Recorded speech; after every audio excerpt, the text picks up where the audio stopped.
తిరుమల స్వామివారి ఆలయంలో ఉగాది సందర్భంగా కోయిల్ ఆల్వార్ తిరుమంజనం శాస్త్రోక్తంగా నిర్వహించారు అర్చకులు. ఉదయం ఆలయం మొత్తాన్ని శుద్ధి చేశారు.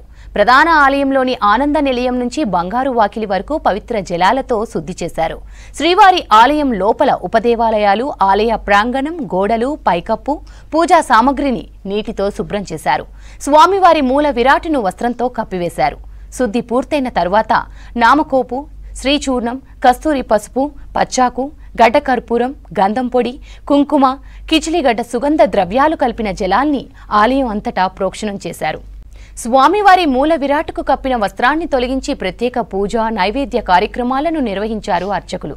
కోయిల్ ఆల్వార్ తిరుమంజనం సందర్భంగా అష్టదళ పాద పద్మరాధన సేవను రద్దు చేశారు ఆలయ అధికారులు. సంవత్సరంలో 4 సార్లు కోయిల్ ఆల్వార్ తిరుమంజనం నిర్వహించడం ఆనవాయితీ.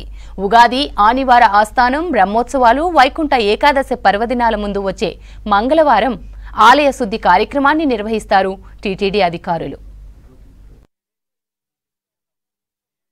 కోయిల్ ఆల్వార్ తిరుమంజనం ప్రతి సంవత్సరానికి 4 సార్లు తిరుమల ఆలయంలో జరుగుతుంది.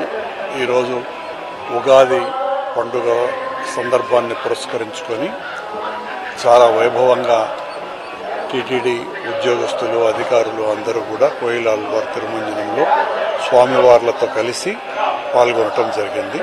ఇందులో మేము పాల్గొనటం చాలా ఆనందదాయకంగాను భగవంతుడు